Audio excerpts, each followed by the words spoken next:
Okay, Jason Moomaw, Jam on the Vice. What we're going to show you today is basically something I don't normally do, but I'm going to do this because you get so many questions about what's going on with mayflies, and I'm going to show you basically the patterns or the family and how we tie them from nymphs to emergers to cripples to dun to spinner, the whole life cycle that we fish. So let me just begin with this and show you exactly what we're looking at here, and I'm going to zoom in here on the camera and try and get this so that I could explain it and get close in on this. So let me just see what I can do. Let me get my vise in here. Let me just pull this down so we're in position and ready to tie when we are ready to tie. Okay, I want to get some light on the situation. Oh, get some light on the situation. Okay, here we go. Now, I don't want to, let's see if we could get this clear. And that looks pretty clear to me. Let me just show you. Okay, so here's a nymph. And this family here is going to be the dark Hendrickson. So this little dark Hendrickson nymph starts out as a little nymph, and it has basically a small slender body. You want to use some type of dubbing that has a little bit of raspiness to it because there's gills that they have back here. Another key factor of this, it does have a bead head, but that's not what I'm trying to silhouette. What I'm trying to silhouette is this high back or high thorax.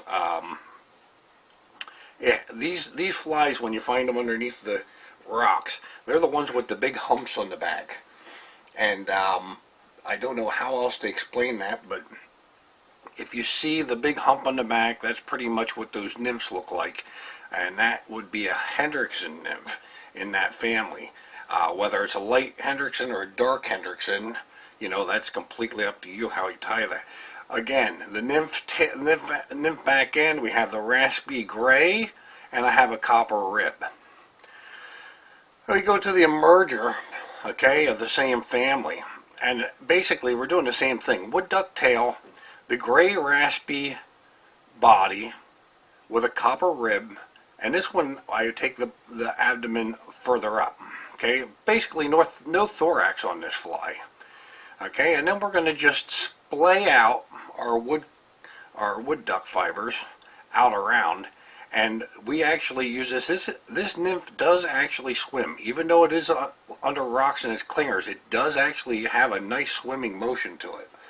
So this would show you that you know, that swimming motion. So you may fish this either in tandem with your nymphs, because remember the nymphs could swim too, so you could swing them both, or you can fish that dead drift and fish this as a dropper with it and let it come around the corner and swing a little bit, whatever you want to do.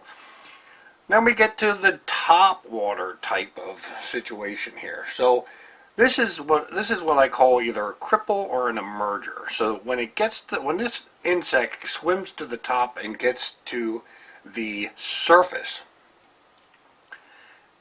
it will start to come out of its shell and out of its shuck, out of its nymphal shuck. This represents the nymphal shuck. This represents the mayfly trying to come out. The little bump on top shows the wings starting to open up, and it's just floating down the water, and it's easy pickings for trout.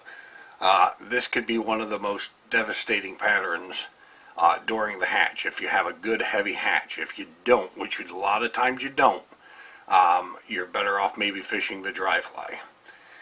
And then also, I guess, you know, another thing is, you know, we have a little bit of a parachute type of pattern on here to keep this. We want the front end to stay a little high and the ass end to sink, and that's kind of what we're looking for. Right in the surface film is where you fish that. Then we come up on top of the water, and of course we got the dun dry fly, dark Hendrickson. We got some dark dun microfive.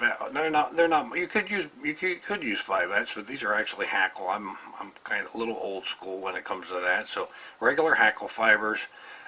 We use a dry fly dubbing, more of an Adams gray, or it could be a dark dun. You know, late dun or dark dun for the body.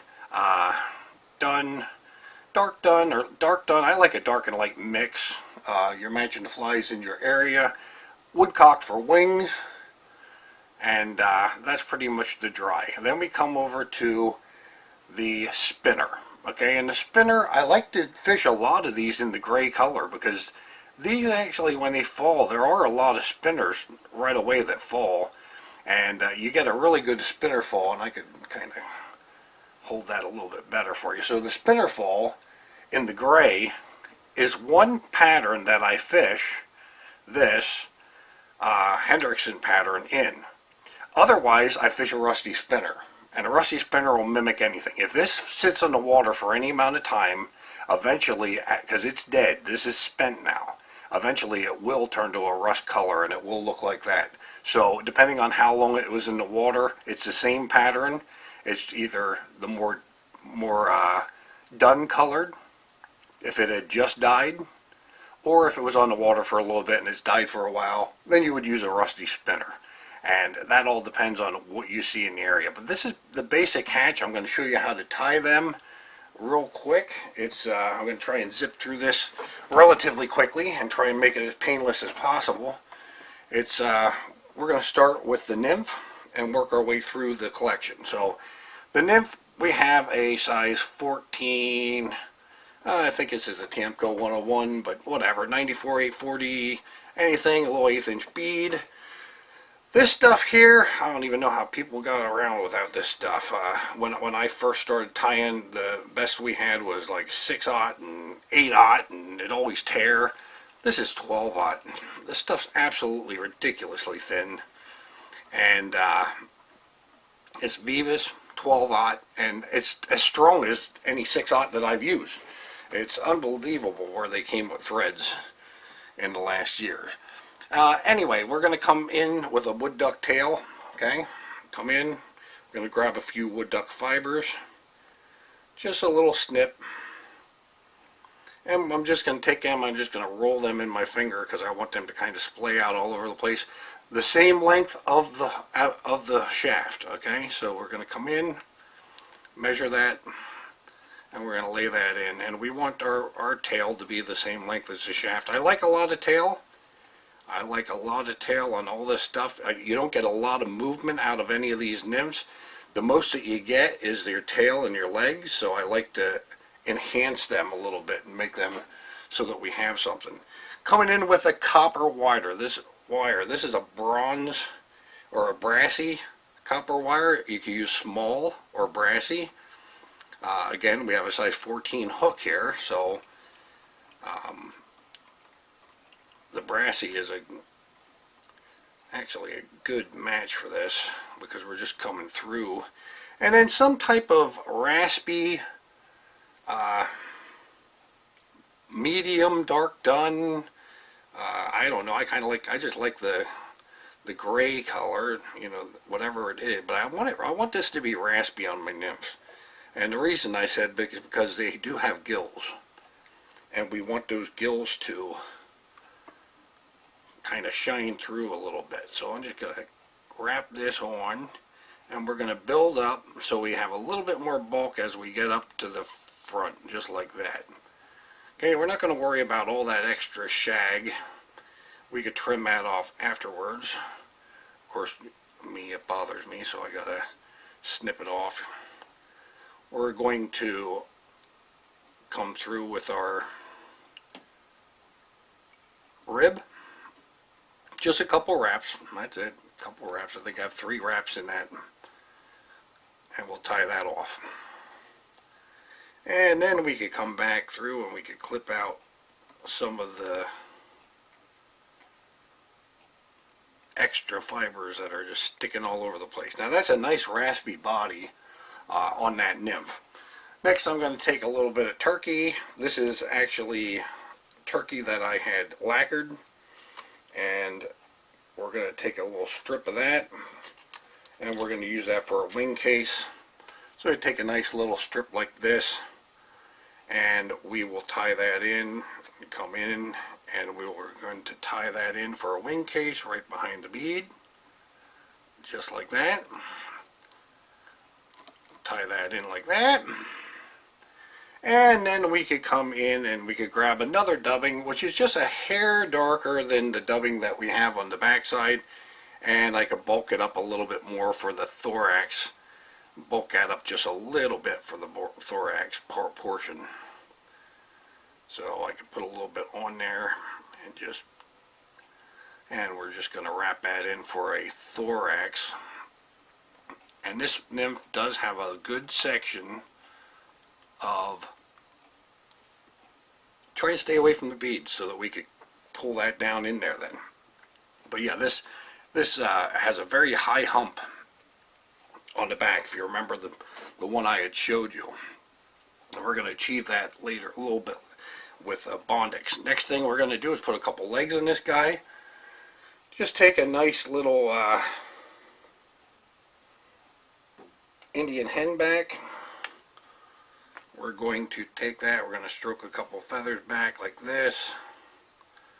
We'll take a little snip out of that, get rid of the tip there, and then we'll just fold enough front so we have a nice little set of legs in there, and just lay them in and come right around with a nice loose wrap, 2 wraps, and then just tighten that in. And you can see we got our legs splayed out on either side, just like that. Okay, come in, we're going to take our wing case, we're going to fold that over the top, and we're going to tie that in as well. Get a nice little wrap behind, come in front, let's get in there and snip that off. And we're going to whip finish. Going to come in and we're going to set that with a whip finish right behind the bead. And finish off that nymph, the tying portion of the nymph. There's a couple things that we want to do here.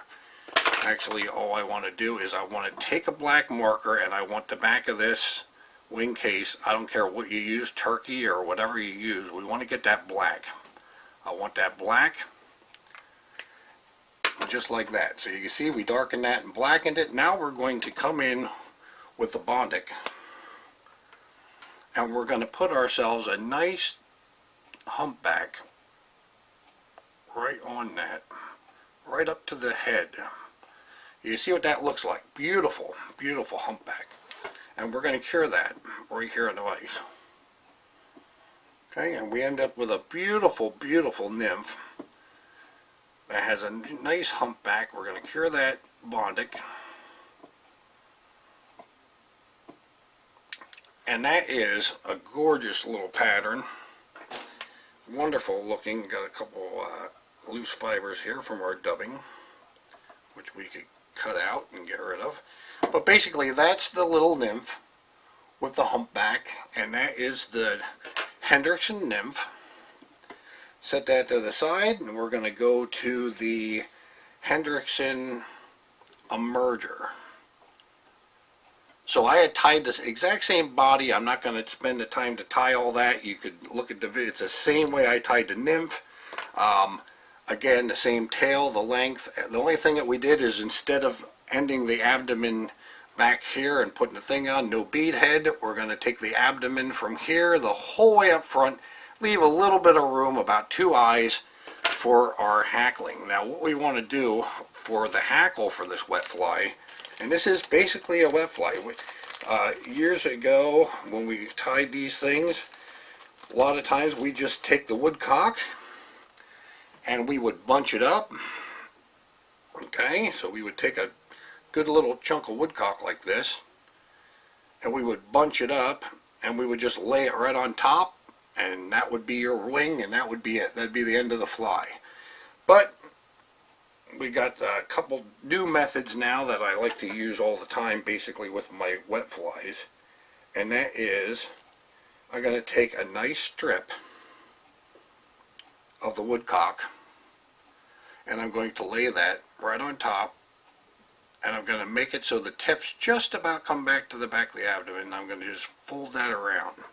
And I guess I should have started my thread, because normally when I'm at this process, the thread would be hanging there, but I'm that good I could do it this way.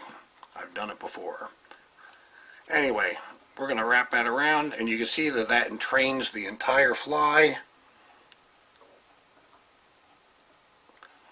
And you could just take your fingernail and you could work those fibers all the way around the hook. Pull it back, get rid of this extra, just like that. And you can see we got a nice little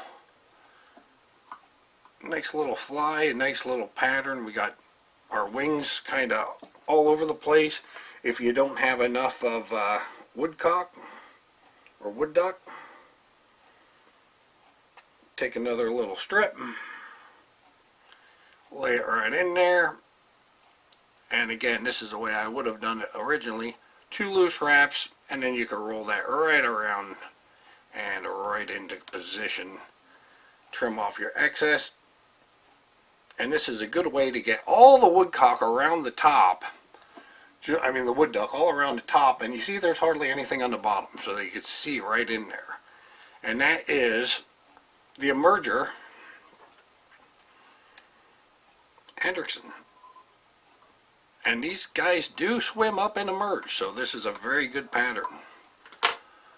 Again, got a little bit of cleanup there at the tip. We can get that out, no problem. Okay, there we go.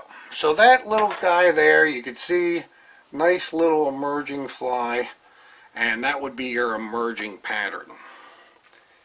Then we go to the floating emerger.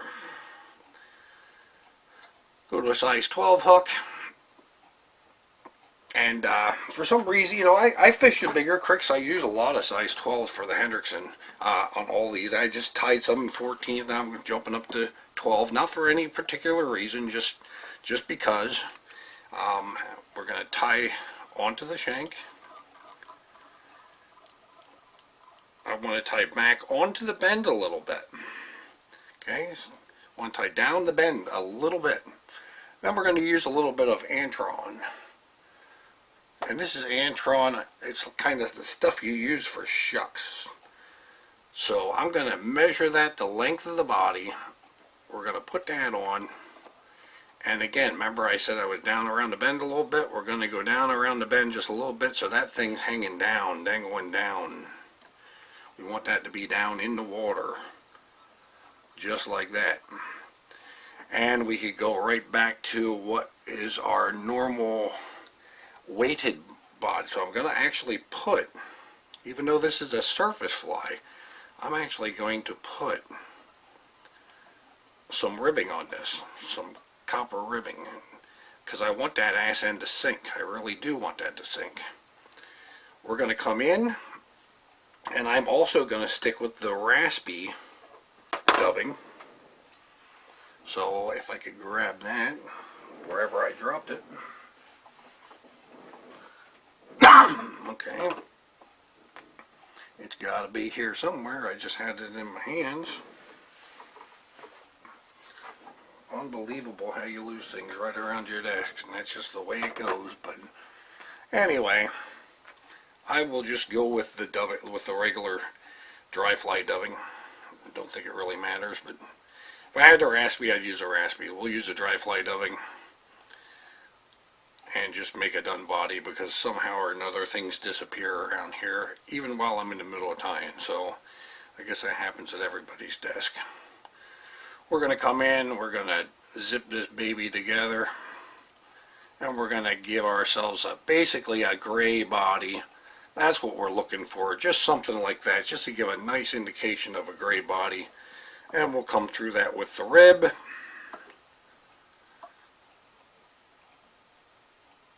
And tie that off.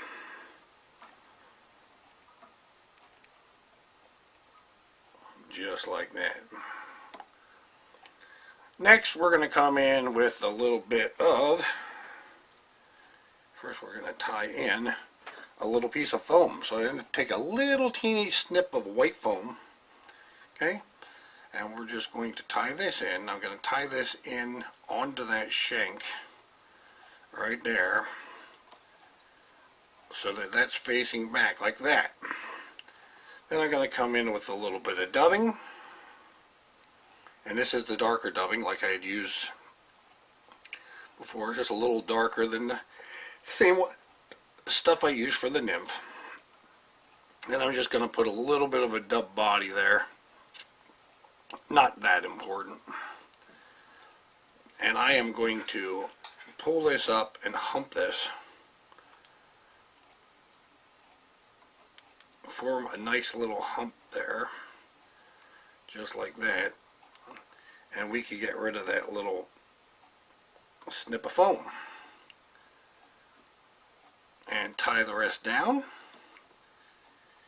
And we're going to come in with a feather, with a hackle feather. This one here just happens to be a light dun, and I'm going to come in, I'm going to put that right into that groove of the foam, and I'm just going to come around and make a few parachute wraps with that. Again, I'm not getting too fancy because I don't really, I know it'll float because of that little bit of hackle that I have there and the foam. Come back through, and we're going to tie that off right underneath and work our way to the eye. We could get rid of our excess feather, reach in there and snip that out,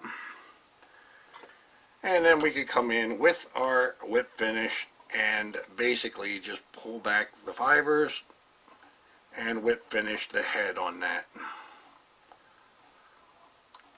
And it's really, people say I have problems with parachutes, but they're really not that bad. Just pull the fibers out of your way. If you tie one down, no big deal. See that little guy there? Nice little parachute. Basically, that's your little emerger cripple. So that's when he's just busting the water, and this indicates that he's pulling out of the niffle shuck, and could be a very effective fly. That one could be a real hit if you have a heavy hatch of Hendrickson. Now we go to the dry fly, which everybody loves the dry fly, so let's do the dry fly. This is probably the most fun one to fish and it is the dun. Everybody likes to fish nice dry flies, and tell you the truth, with the Henderson hatch in particular, the fish really love the dry flies. I should say the dun dry flies. Again, we're going to take some, and of course you could use microfibettes if you want. I'm using regular hackle tips, and I'm just going to pull a few of the fibers off,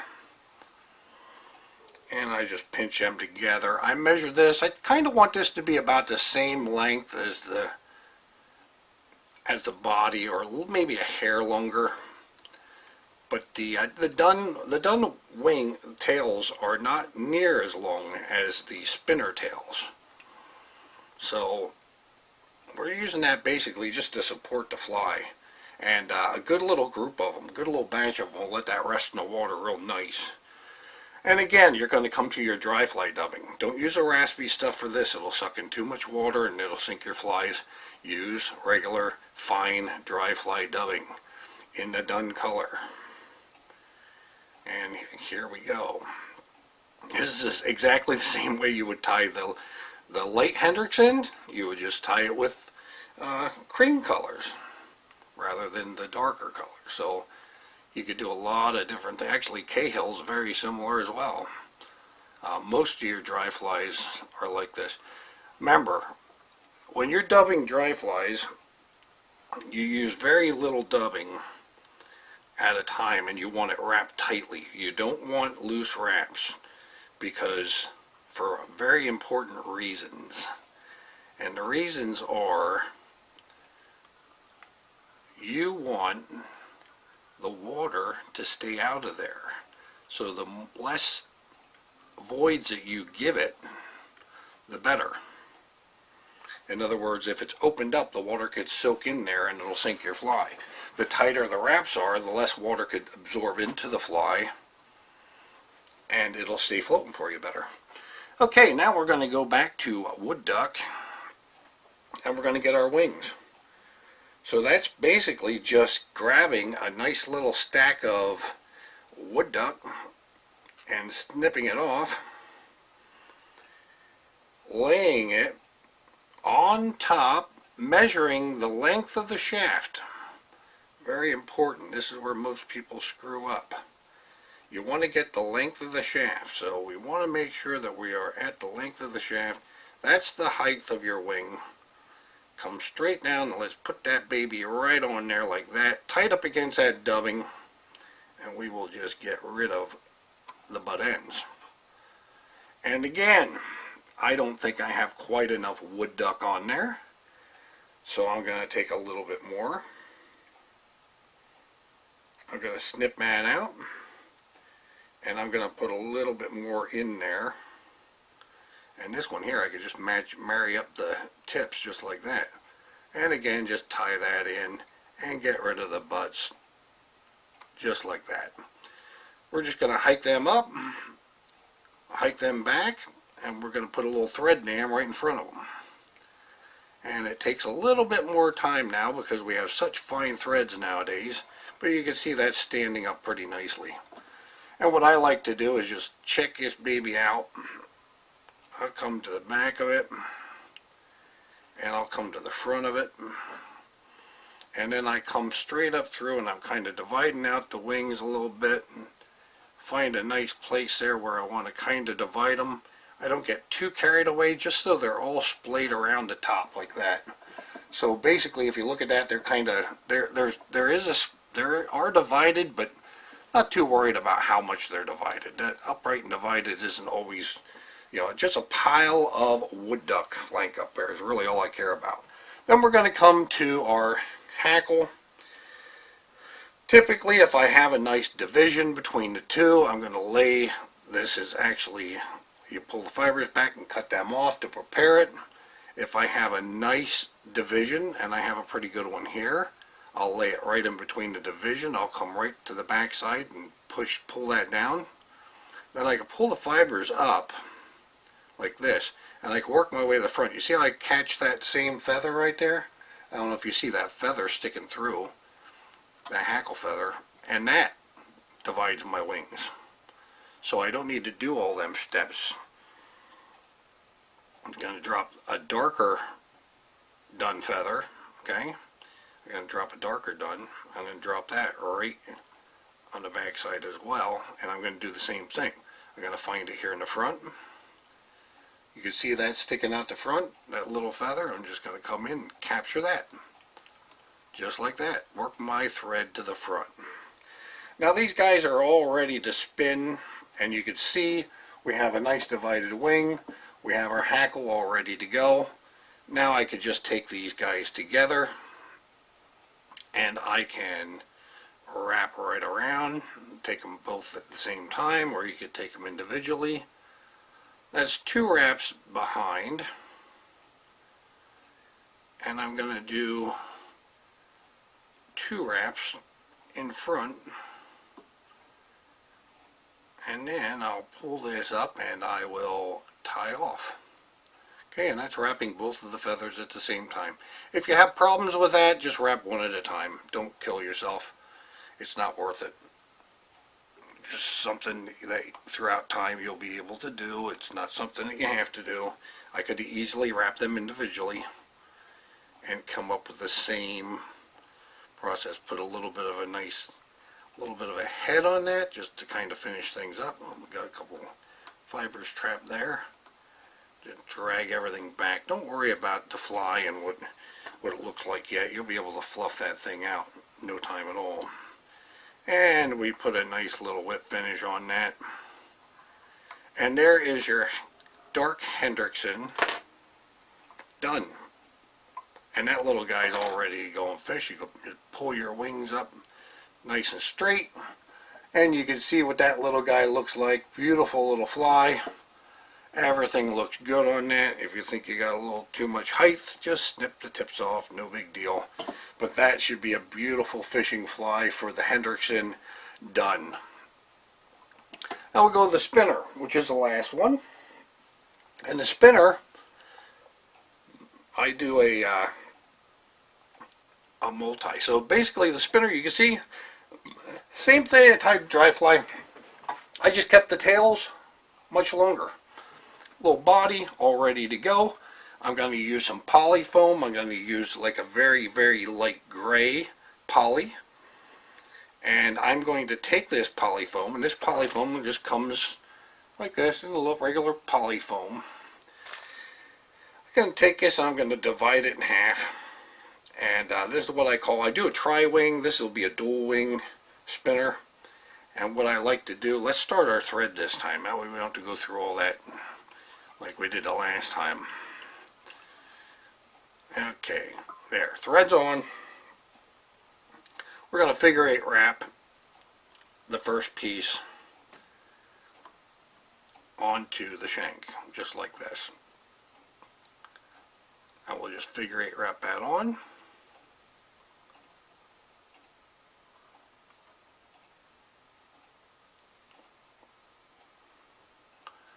And set it so it's back against, just like that. Beautiful. Take our second piece and we will put that right in front of the first piece and come through. Oh, actually missed that. There we go. Catch it there. And then we're going to come around and figure 8 this in. Do the same thing, kind of wrapping our way around and not getting all excited about nothing. And we pull that back, that poly wing, so that's all together. Tie that off. Pull everything back. I'd like to get a hair of dubbing in the front. Maybe I have this a little bit too far front, which I do. For the way I like to tie them. I normally like them wings set a little bit further back, but because I built this body, it's not a big deal. I already built the body. So we will tie that in. This is a very easy finish. Finish this off. Get a nice little head going there. Okay, and we're going to trim this into a spent spinner. So what's the best way to do that? Best way to do that is we take a comb and we're going to comb out the wing and this wing and get them babies just so they're nice and out and splayed and beautiful and all that good stuff. Okay, and then we're going to come in, and I like to just pull this down a bit and come from this angle on back on a 45, just like that. Maybe a little trim of the tip. Again, the same thing, bring it down, and on a 45-degree angle, back for the back of the hook, we're just going to take a nice little trim, just like that. Trim that little bit of excess off, and you got yourself a beautiful little spinner that's all ready to go. The only thing I'd recommend on this is why don't you just come in and hit the center where that fly is normally darker in the abdomen, and let's just touch that with a brown marker right in the center, so it just looks like the abdomen is just a hair darker than the rest. And I think that adds a little bit of something to that fly. Again, it could be turning rusty, but that is it. That is the life cycle of basically any mayfly, and the parts of the mayfly, the parts that you want to fish of that mayfly. And it's very important, you know, to just look at the different mayflies that you want to tie, and look at how what's important. There are different mayflies are fished different ways. There are some that crawl out on rocks, so maybe you don't fish an emerger. There are some that, you know, most of them do emerge, so there's almost always an emerger part of a mayfly, but you got to know your mayflies a little bit.